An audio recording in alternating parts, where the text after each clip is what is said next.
I'm Joe Alton, MD of Survival Top 50's Reader's Choice website, doomandbloom.net, with over 1,000 articles, podcasts, and videos on medical preparedness. Together with my wife, Amy Alton, an advanced registered nurse practitioner, we're the authors of the Book Excellence Award winner in medicine, The Survival Medicine Handbook, now in its 700-page third edition, more than 100,000 of them in print. Also, the brand new book, Alton's Antibiotics and Infectious Disease, The Layman's Guide to Available Antibacterials in Austere Settings, something you really should have in your survival library, as well as the designers of an entire line of medical kits at store.doomandbloom.net. Last time we talked about asthma, which is a common issue in the spring, but can be a problem, especially indoors, even in the winter. It's important to figure out what allergens trigger your asthma attacks and work out a plan to avoid them as much as you possibly can. That seems like simple common sense, right? This includes pet dander, cigarette smoke, chemicals, and many, many others. We talked about various drugs that help asthma in our last video, but in a long-term situation, even stockpiles of them are going to run out, and you'll have to think of other strategies. Avoidance of allergy triggers is important, but what else might actually help? Well, various breathing methods are thought to help promote well-being and to control the panic response that's seen in asthmatic attacks and seems to make them worse. Asthmatics tend to breathe faster than non-asthmatics, and many also tend to be mouth breathers. This exposes the lung to cooler and drier air, a possible asthma trigger. Breathing exercises that encourage shallow breathing at a controlled rate may actually reduce asthma symptoms and the need to actually take medicine. For this, you would inhale slowly through your nose and then exhale through pursed lips, or exhale slowly as though you were going to whistle. When you inhale, your abdomen should expand, not your chest, and exhale slowly with your abdomen going inward. This is what they recommend. Your exhalation should be about twice as long as your inhalation. This is similar to the breathing techniques, by the way, taught in some yoga classes.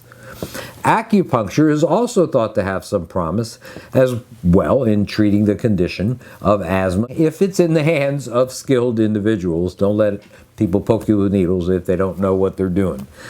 Now, what's with the natural remedies? Well, you might not believe in them, but why not use all the tools in the medical woodshed, huh? If a collapse lasts long enough, it's all you're going to have once the medicines are expended, and that will happen probably faster than you think. Some natural remedies might be good addition to a medicinal herb garden.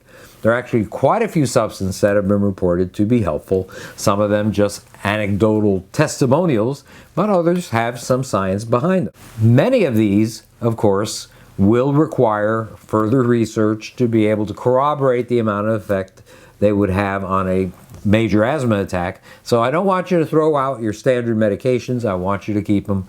But natural remedies are something that you should consider. Just remember that they vary in their effectiveness from individual to individual. Now here are some. Ginger and garlic tea. If you put 4 minced garlic cloves in some ginger tea while it's hot, cool it down and drink that about twice a day. Some believe that there's a beneficial effect. Some people believe just the garlic itself gives a beneficial effect.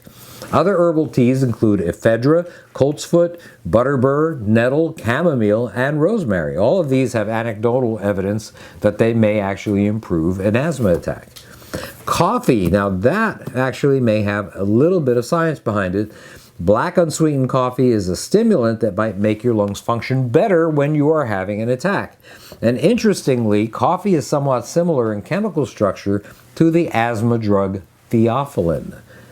Eucalyptus may help you. Essential oil of eucalyptus, if you use it in a steam or a direct inhalation, is well known to open airways. You rub a few drops of oil between your hands and breathe in deeply. Alternatively, you can put a few drops in some hot water, a bowl of hot water, and breathe in the steam. Maybe put a towel over your head as you're doing that so you can really concentrate that. Now, honey was used in the 19th century to decrease the frequency of asthmatic attacks. Some suggest breathing deeply from a jar of honey. However, I'd say today you might consider stirring a teaspoon of honey in maybe a 8 to 12 ounce glass of water and drink that about 3 times daily.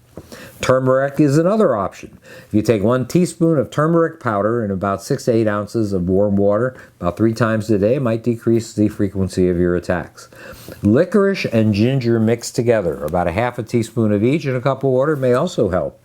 I have to say that licorice is something to be careful about because licorice can indeed raise your blood pressure.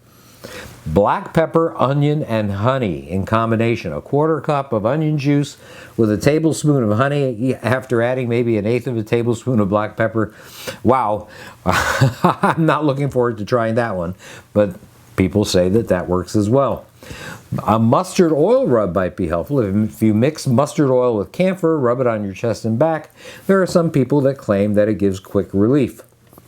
A vitamin D deficiency is seen in some asthmatics, and so you might consider taking a vitamin D supplement to decrease the frequency of attacks. There's a plant called lobelia, and Native Americans actually smoked this herb as a treatment for asthma. Well, I wouldn't suggest that you should smoke it, but instead of smoking, try mixing a tincture of lobelia with maybe some tincture of cayenne, about 3 parts lobelia to 1 part cayenne, and maybe about 20 drops of this mixture in some water at the start of an attack. Repeat that every 30 minutes or so. It's something to consider that some people believe really does work. Now, don't underestimate the effect of your diet on your condition. Asthmatics should replace animal proteins with plant proteins whenever they possibly can. They should increase their intake of omega-3 fatty acids. They should eliminate most dairy products, especially milk. And they should eat organically whenever possible. Eliminate trans fats. Use extra virgin olive oil as your main cooking oil. And always stay well hydrated. We're always a little less hydrated than we should be. More fluids will make your lung secretions less viscous. Of course, in normal times, please seek modern and standard medical care with qualified medical professionals. This is Joe Alton, MD, that old Dr. Bones, wishing you the best of health in good times or bad. Thanks for watching. Hey, don't forget to fill those holes in your medical storage by checking out Nurse Amy's entire line of medical kits at store.doomandbloom.net. That's store.doomandbloom.net. You'll be glad you did.